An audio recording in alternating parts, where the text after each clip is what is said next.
Did you know that the French call Tuesday Mardi, which means the day of Mars? That's why I decided to make this video on Tuesday. Mars, the red planet, is just a stone's throw away. And as far as we cannot go to our other neighbor, which is Venus. If you haven't seen the episode on Venus, watch it and you'll know why we cannot go there. So it's assumed that in order to become a multiplanetary species, it is Mars we should choose to go first. But is it really the best choice? No. But let's take one step at a time. The red planet has lots of curiosities. It holds several records. Olympus Mons is the highest mountain in the solar system. It is over 20 kilometers high, which means it is 3 times the size of Mount Everest. If you challenged to climb it and stopped in the middle, its peak would be behind the horizon due to the planet's curvature. Valles Marineris, in its turn, is the greatest canyon. Compared to this, the Grand Canyon, just a little scratch on the surface. If the Martian Canyon were on Earth, it would span North American continent. Here on Earth we are used to blue skies and reddish sunrises and sunsets. On Mars we see the opposite, as photos of Martian rovers testify. Martian atmosphere is very thin, and the fine Martian dust bends the light in a different way it is bent by Earthly atmosphere. That's why the colors are different. The sky is reddish, while the sun is blue. What would feel like home on the red planet is that a day on Mars lasts 24 hours, nearly the same as on Earth. So Mars rotates on its axis like Earth. A year, however, that is one orbit around the Sun, takes 2 times as much, 687 days, which means each season is twice as long. Life on Mars would be a nightmare. Let's consider why. First of all, the atmosphere. While Earth's atmosphere is made up of 78% of nitrogen, 21% of oxygen, Martian atmosphere is 95% carbon dioxide. Is it breathable? Not. And if it weren't enough, the atmospheric pressure is just 1% of that of Earth. That's why liquid water cannot stay on the surface. It evaporates at once. And the average temperature on Mars is minus 60 degrees Celsius. But what makes the planet truly fatal is that it has no magnetic field. Once upon a time it used to have it.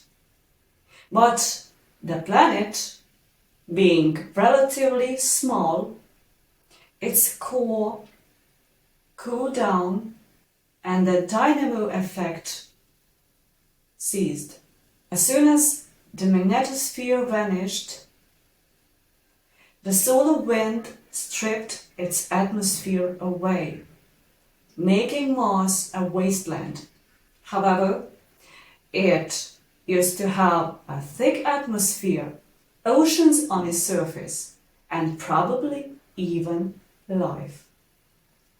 But despite the above-mentioned details, some visionaries like Elon Musk consider that Mars is our future home.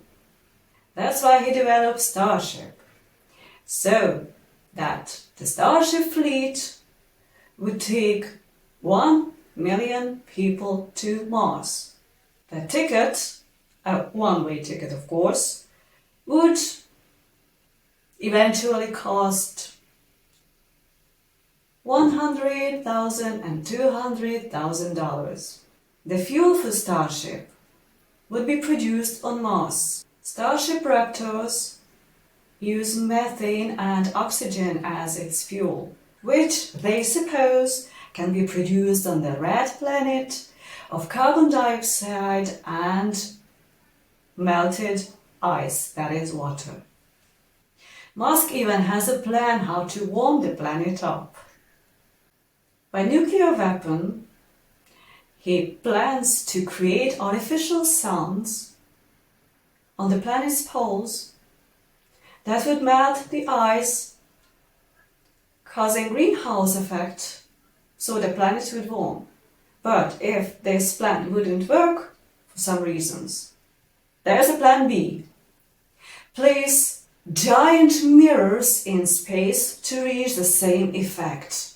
Elon, no matter what you do, even if you create an atmosphere without a magnetic field, a magnetic shield, the atmosphere would be stripped away as soon as it's created.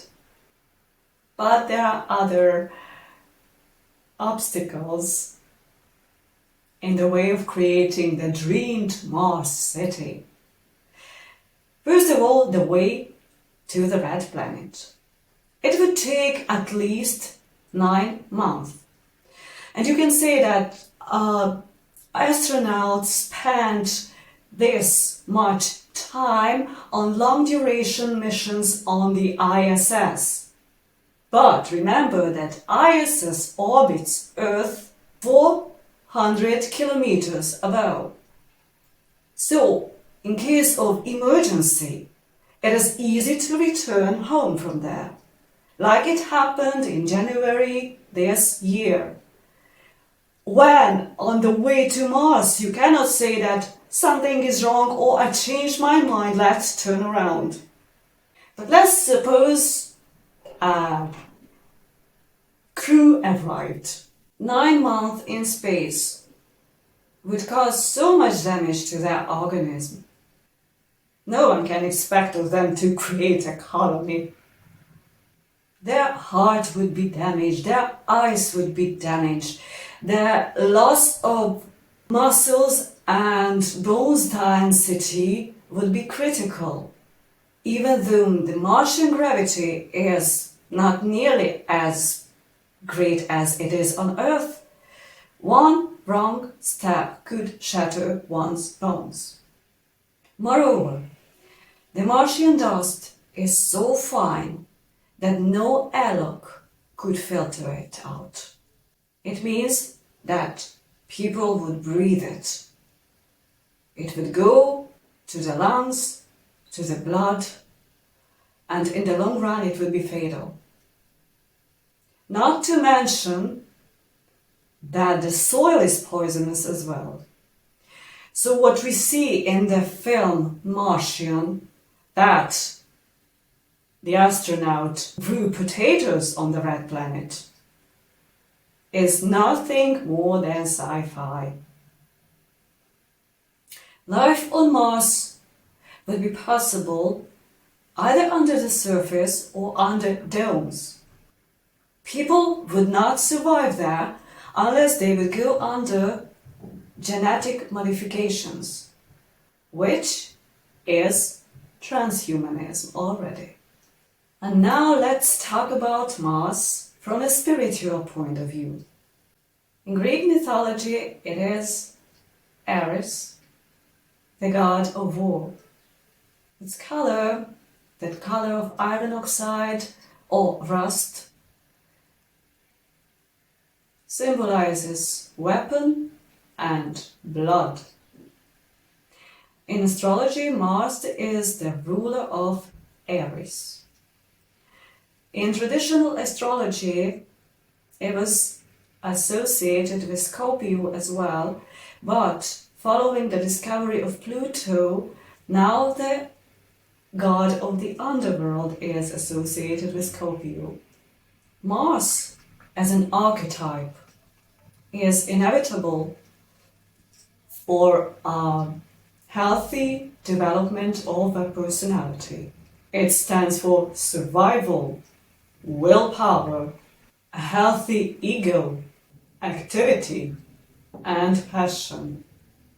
On the low level, however, for instance, when Mars is in Libra, that is a sign in which it is in exile, aggression or passive aggression may occur, tantrum, rage, destruction, and self-destruction. Spending some time on a red neighbor was useful.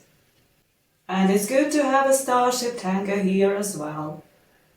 Without it, we could not go on our journey to deep space. But personally, I wouldn't move to this planet. How about you? Let me know in a comment. Join me next time and you'll find out that space is not a void.